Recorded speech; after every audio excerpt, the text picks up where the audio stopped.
All right, hello everybody, and welcome back to the Matthew Schreiner podcast. This is kind of going to be a little bit of a different episode. I'm going to be looking at an old presentation I made. I'm just going to be presenting it here. I haven't looked at this in a while, but I wanted to do this. This is kind of just going to be a reserve video, so if this one comes out, it's because I haven't made a new video, and this one is just here to fill the gap for a video. So this is a presentation I made for school about St. Augustine, the story of a sinner to a saint. You have made us for yourself, O Lord, and our heart is restless until it rests in you. This is a very popular quote from St. Augustine in his Confessions, and we're going to talk about this quote a little bit as it relates to his life. St. Augustine was born in 354 in North Africa. He was born to Patricius and Monica. Patricius was a pagan, and Monica was a devout Christian. Augustine was a very learned young man. He learned much in classic literature, and he eventually moved to Carthage to learn. Augustine, however, was found in very bad company. This led him to live a life of sin. One of the best examples he speaks of is the fig tree. This is a long chapter within his Confessions about this fig tree. And Augustine also had a mistress and a son, Adeodatus, who he writes about in his Confessions as well.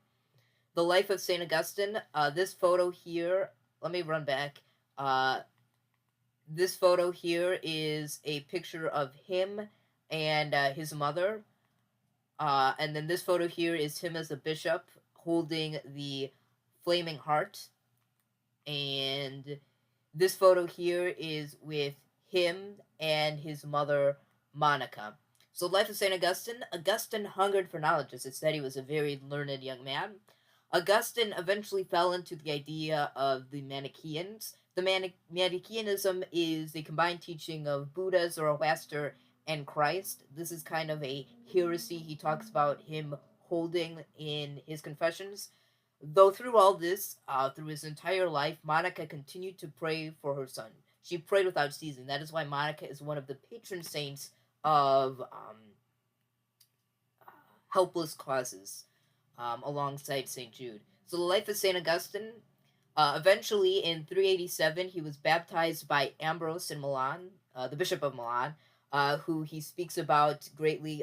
Ambrose essentially led him to the faith. That is this photo here on the right, where we see Ambrose baptizing Augustine. Augustine was ordained a priest and was made Bishop of Hippo. He did not desire to be a bishop or a priest, and so on the right here we see him ordained as a priest.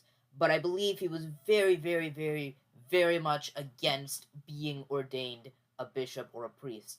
His works, Augustine was a wise intellectual who wrote much on the faith. His best works of writing are the Confessions and the City of God. The Confessions talk about his struggle with sin, especially sexual immorality, and his mother's concern for his soul. The Confessions talks greatly about his conversion and the love of God. Besides the Confessions and the City of God, there are many sermons and other works in which he wrote that are still commonly used today and read in Christian literature, especially within the Liturgy of the Hours. And the City of God talks about the I can't remember exactly what it is, but he talks about Christians and defends the Christian faith against the pagans. The Augustinian order, of course, this was actually made before we had an Augustinian pope, but the picture here on the right is, I believe, a photo of the Midwestern Augustinians. But regardless, this was before there was an Augustinian pope that I made this presentation. I just wanted to throw that out there, that there is a reason that we will not be speaking on Pope Leo and the Augustinian order. Augustine laid the groundwork for his namesake order. Augustine helped to found monasteries, and eventually a rule was written in 1244 that the order of St. Augustine was officially founded. And then this, I know for sure, is a photo of the Midwestern Augustinians. The guy on the far left was all over the news talking about Pope Leo. I actually know the guy on the left. He's been around our parish a couple of times. The Augustinians are known for founding schools, for example, in Illinois, St. Rita, which is a high school up in this area, and Providence, which is another high school up in this area, and some other examples are Villanova, where the Pope is a graduate of. The Augustinians are known for their preaching and scholarly work. Of course, their preaching, their teaching, and their scholarly work in the line of St. Augustine, a great writer. What makes Augustine holy? Augustine may not seem like a perfect example of holiness. Augustine lived a long and sinful youth, but his triumph over sinfulness is a reason for his holiness. His reliance and trust in God, conversion in life, and constant search for truth, as well as his care for others, gives great reason to his holiness. He is also remembered for his great devotion to Christian study and helping to develop Christian doctrine. I believe he is a doctor of the church, and again, his writings are fundamental in Christianity. His writings are read in um, the Liturgy of the Hours. His writings, like his Sermon on Pastors, is one that is read for a long time within the Liturgy of the Hours. Faith with the help of others. I think this is something very important we learn from St. Augustine. St. Monica, here is a quote about her from um, I can't remember where this quote is from. In her distress and grief, Monica initially shunned her oldest son. However, she experienced a mysterious dream that strengthened her hope for Augustine's soul, in which a messenger assured her, "Your son is with you." After this experience, which took place around 377, she allowed him back into her home and continued to beg God for his conversion. This would not take place for another 9 years, however. In the meantime, Monica sought the advice of local clergy, wondering what they might do to persuade her son away from the Manichaean heresy. One bishop who had once belonged to that sect himself assured Monica that it was impossible that the son of such two should perish. If I go back a couple of slides, the friar on the far right, again, I said, far left, pardon me, is one that I know, and he talked about the, let me go back to the belt in which the Augustinians wear, which you can see on some of the friars. Which he talks about how it came from Saint Monica's promise, or the promise to Saint Monica that her son would not be lost, and that's where the belt comes from. So I believe one of the stories is that Mary is the one who gave her the belt. Saint Monica unceasingly prayed for her son, as we talked about, and she is known as a patron for helpless causes. She cared for him and followed him, worrying constantly for his well being. There's a story in his confessions where his mom kind of just like runs to where he is. He tries to run away from her, and she just follows him right where they went. And of course, St. Ambrose. And this on the right is a photo of Monica and Augustine. And then St. Ambrose of Milan came to Ambrose the bishop, whose eloquent discourse did then plentifully dispense unto thy people the flour of thy wheat, the gladness of thy oil, and thy sober inebriation of thy wine.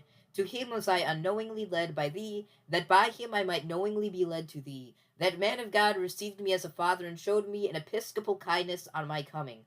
Thenceforth I began to love him, and I listened diligently to him, preaching to the people, not with that intent I ought to, but as it were trying his eloquence, whether it answered the fame thereof, or flowed fuller or lower than it was reported. And I hung on his word attentively, but of the matter I was as careless and scornful looker on. And then this is from Augustine's Confessions, which he writes about St. Ambrose. St. Ambrose was a bishop who met Monica and Augustine along the way. Augustine met Ambrose and saw him as a great example. Eventually, Ambrose would baptize Augustine and leading him in many ways to the faith, as it is said in the Confessions.